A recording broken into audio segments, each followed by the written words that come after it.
Imagine standing in a sea of thousands. The air vibrates with chants, the rhythm of clapping hands, the thunder of voices united as one. You move with them not because you choose to, but because something deep inside you insists. To be part of the crowd is to be safe. To stand apart is to invite danger. For most of human history, this instinct meant survival. To break away from the tribe was to face starvation, predators, or exile. But what happens when this same instinct, once essential for survival, becomes a prison for the mind?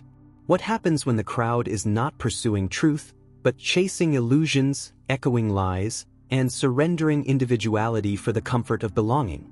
This is the paradox of the human condition.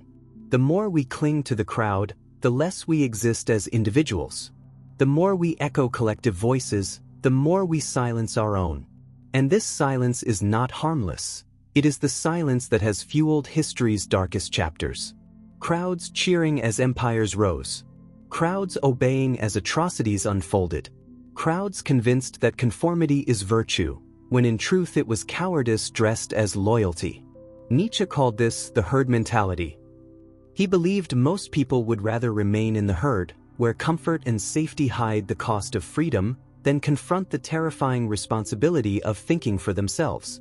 To reject the crowd is not just rebellion, it is a profound act of courage. It means facing alienation, criticism, and isolation. But it also means stepping closer to truth. So here is the haunting question that lingers like a shadow over every moment of human history. Do you think for yourself? Or are you simply echoing the crowd, chanting words that were never truly yours? Why do so many of us surrender our minds the moment we are surrounded by others? Why does the individual, who might be sharp, rational, even skeptical in solitude, suddenly dissolve into the collective when placed inside a crowd? The answer lies in the deep psychology of conformity. In the 1950s, psychologist Solomon Asch conducted one of the most revealing experiments in human behavior. He asked participants to judge the length of lines on a card, an elementary task with an obvious answer. But when actors planted in the group deliberately gave the wrong answer, most participants followed along, denying the evidence of their own eyes. They knew the truth, but chose to echo the crowd. A decade later, Stanley Milgram's obedience study revealed an even darker dimension. Ordinary men and women, instructed by an authority figure in a lab coat, were willing to deliver what they believed to be lethal electric shocks to another human being, simply because they were told to do so. Their conscience trembled, but the pressure to conform was stronger. Nietzsche would not have been surprised. He believed that most people are not individuals in the true sense, but herd animals who seek comfort in belonging. The herd protects them from the terror of standing alone, but at the cost of their autonomy.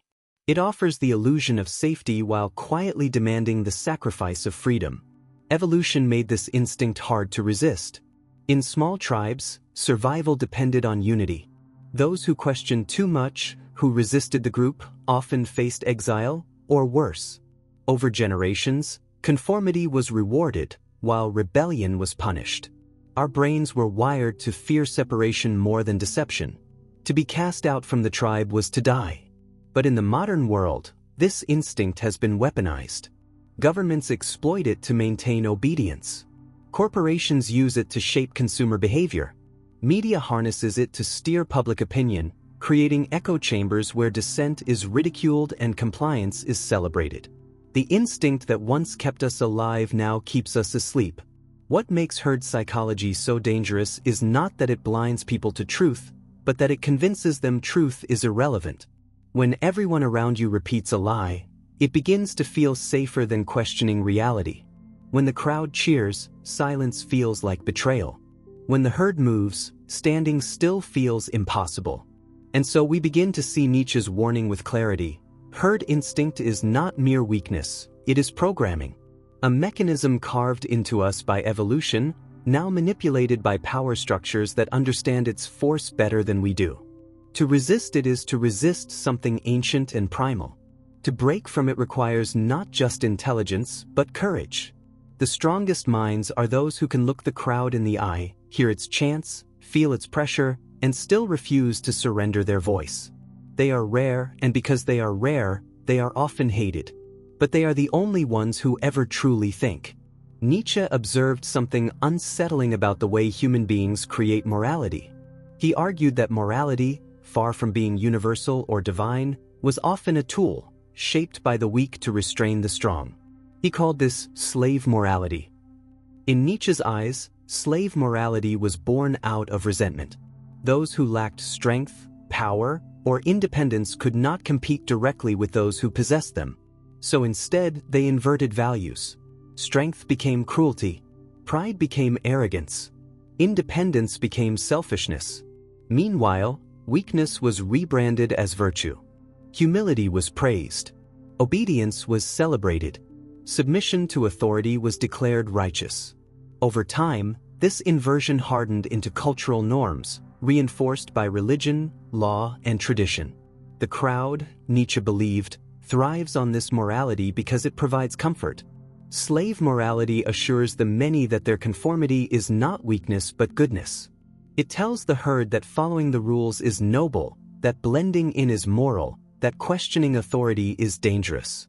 It protects them from the terrifying responsibility of freedom by disguising fear as virtue. And this moral framework still surrounds us today. From childhood we are told, be a good citizen, follow instructions, don't question your teachers, respect authority. Later, we hear, be a good employee, obey your boss, follow the system. Society dresses this up as ethics, but often it is merely obedience rebranded. The institutions that govern modern life, schools, corporations, governments, media, all rely on this psychology. Not because it creates truth, but because it maintains order. Nietzsche saw this clearly. He argued that the highest form of human life is not obedience, but the creation of one's own values. He called this radical act the transvaluation of all values. Instead of inheriting morality from the crowd, the individual must become a creator, deciding what is noble, what is meaningful, and what is worth striving for. This is not a task for the faint of heart. It requires rejecting the safety of the herd, and with it, the approval of society. It means embracing misunderstanding, criticism, and even hatred from the majority. History gives us examples. Socrates, condemned to death for corrupting the youth of Athens, refused to surrender his philosophy to please the crowd. Galileo, imprisoned for suggesting that Earth revolved around the sun, stood against centuries of dogma.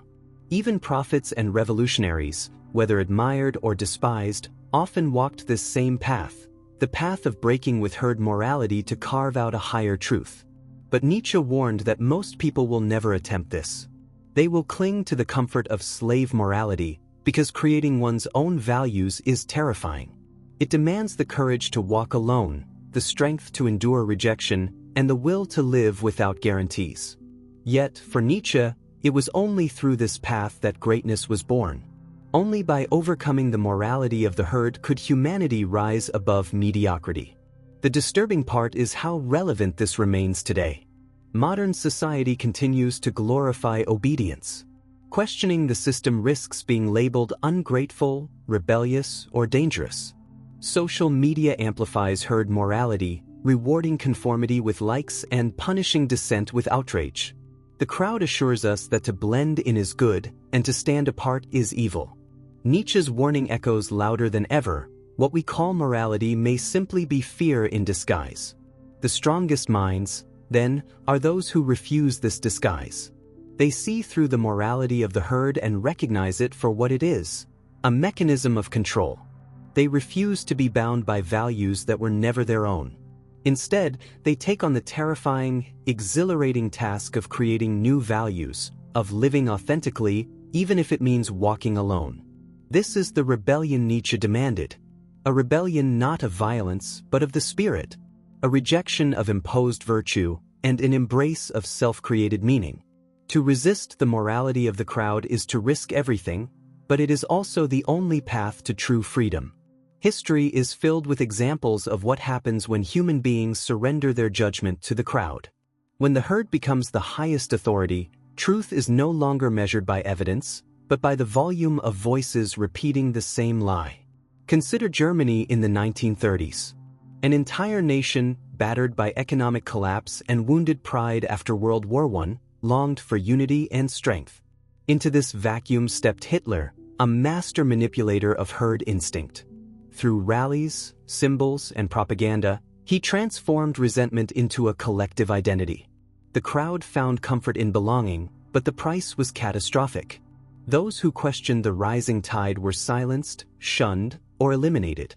Millions followed, believing obedience was virtue, and in their obedience, unimaginable atrocities became possible. Nietzsche, long before, had warned that herd morality was dangerous because it allowed weakness, fear, and resentment to masquerade as virtue. In Germany, this masquerade swallowed a generation. The same pattern repeated in Stalinist Russia. Citizens, trapped in a system of surveillance and fear, learned to echo the crowd's slogans or face exile, imprisonment, or execution. Conformity became survival. Even when individuals knew the truth, they dared not speak it. The herd's silence was louder than any protest. Once again, herd thinking did not protect, it destroyed. Fast forward to the modern age, and the tools have changed, but the psychology remains. Social media creates digital crowds where conformity is rewarded instantly with likes and shares, and dissent is punished with outrage and cancellation. People align their voices not out of truth, but out of fear of isolation. Propaganda no longer needs a dictator on a podium. It flows through algorithms, headlines, and trends, feeding the instinct to belong, shaping thought without the individual ever realizing it. Nietzsche's warning echoes in all of this. When the herd decides what is right, individuality dies. And when individuality dies, so does truth. The cost is not abstract. It is written in human suffering. It is found in the voices silenced, the innovators condemned, the thinkers ridiculed for daring to stand apart. Socrates, condemned to drink hemlock for questioning Athens. Galileo, threatened by the church for revealing the earth was not the center of the universe. Nietzsche himself, shunned in his time, mocked for rejecting the moral illusions of his age. These figures remind us that standing against the herd has always carried a heavy price. Yet without them, without their defiance, our understanding of truth, science, and philosophy would remain shackled to the illusions of conformity. The lesson is clear. The herd may feel safe, but safety is often the mask of tyranny. When people follow unexamined, they trade freedom for comfort, and in doing so, they invite manipulation, control, and destruction. Herd thinking has toppled nations, built gulags, and enabled genocides. It has also created the modern echo chambers that fracture societies into rival tribes, each convinced of their righteousness simply because the crowd around them agrees. And so, history whispers the same warning across centuries. Conformity does not guarantee peace. Often, it guarantees disaster. The strongest minds in history were not those who blended with the crowd, but those who risked standing apart. Their voices remind us that individuality is not just a luxury, it is the only defense against the blindness of the herd. To resist the crowd is not a simple act of rebellion.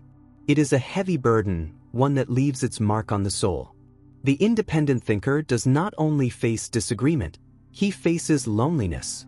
Nietzsche knew this pain intimately. He lived much of his life in isolation, estranged from friends, ridiculed by his contemporaries, and misunderstood by society. His refusal to bend to the moral illusions of the herd did not bring him comfort, but exile. Yet it was precisely in this solitude that his mind was sharpened into one of the most radical voices philosophy has ever known. What does it feel like to stand apart? It feels like walking into a room where everyone speaks the same language, and realizing your voice will never be understood.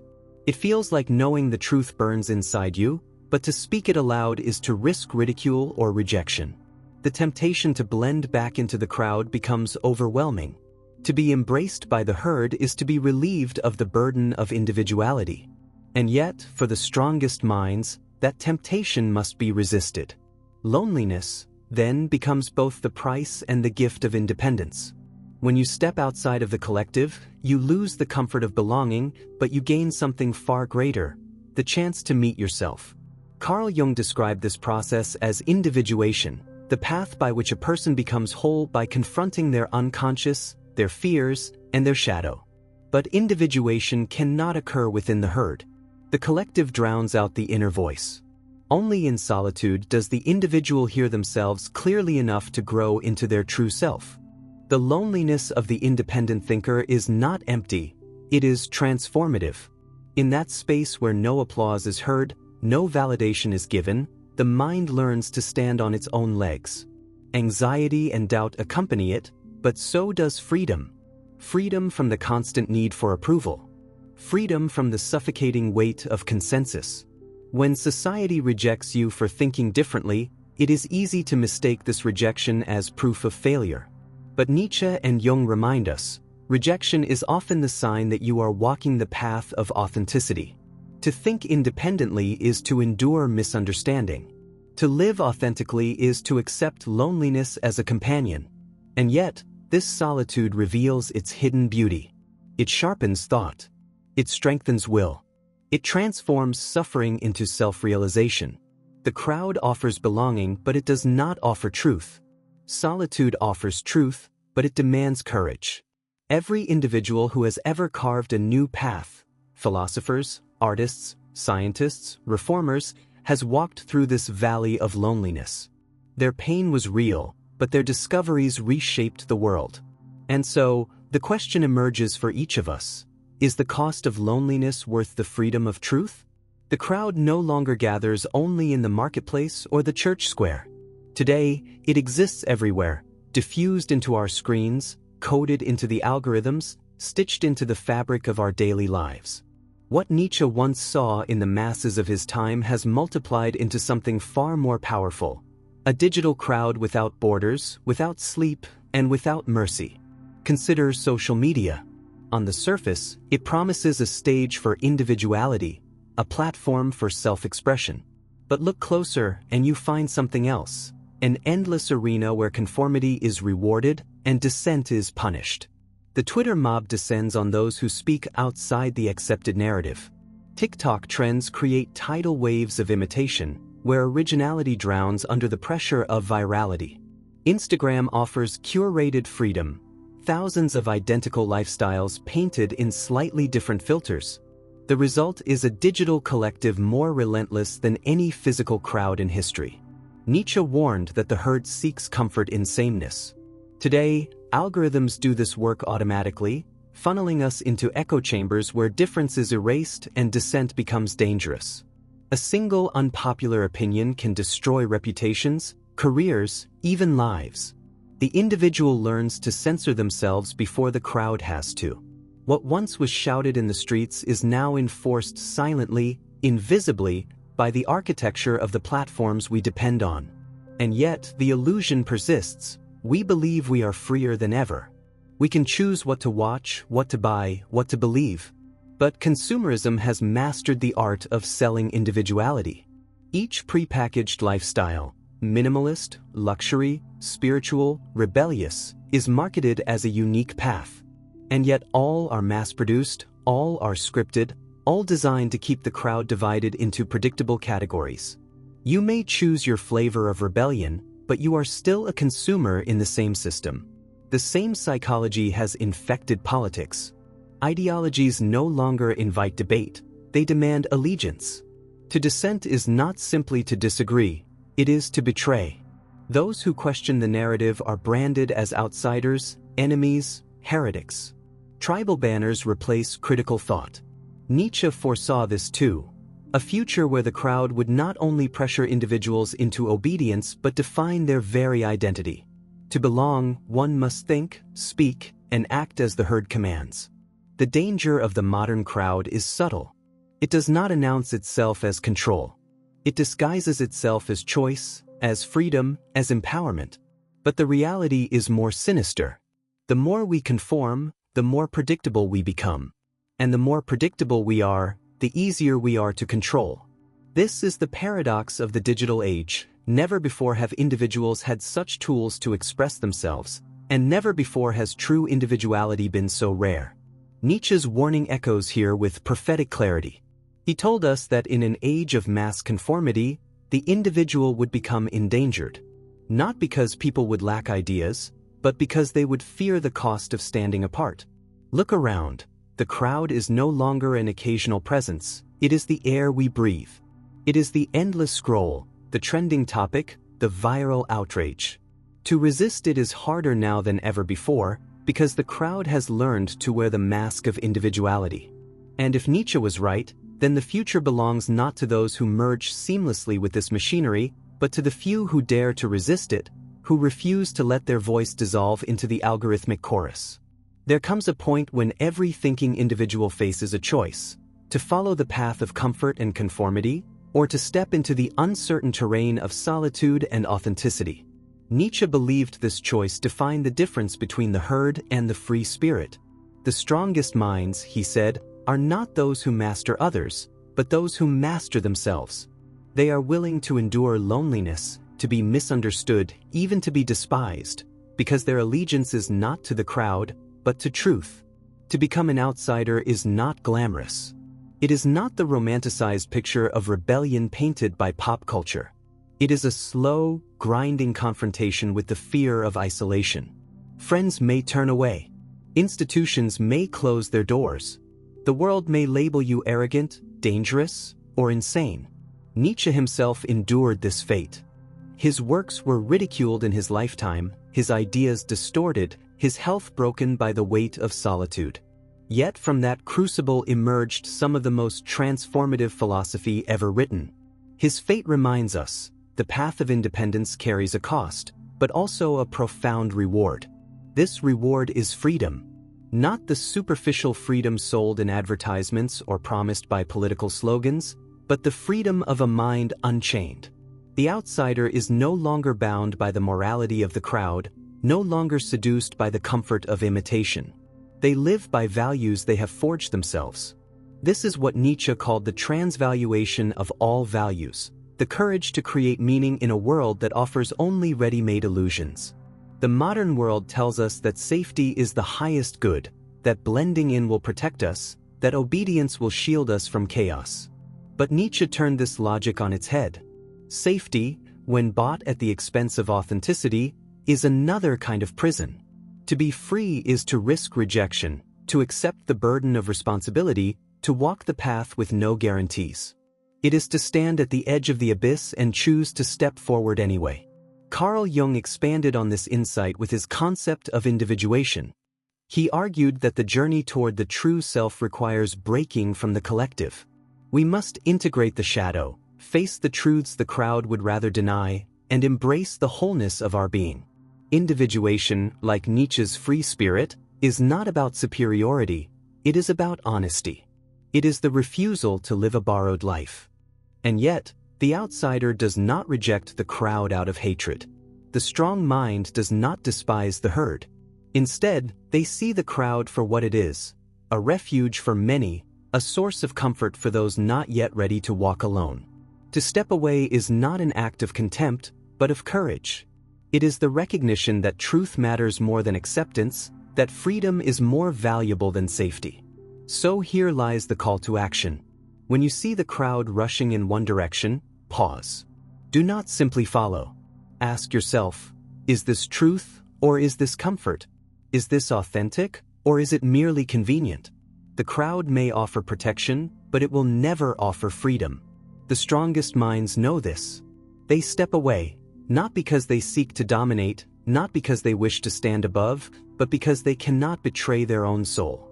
In a world built on conformity, the outsider becomes the last refuge of authenticity. And perhaps, as Nietzsche believed, it is only through such individuals, the rare few who dare to live differently, that humanity ever truly moves forward.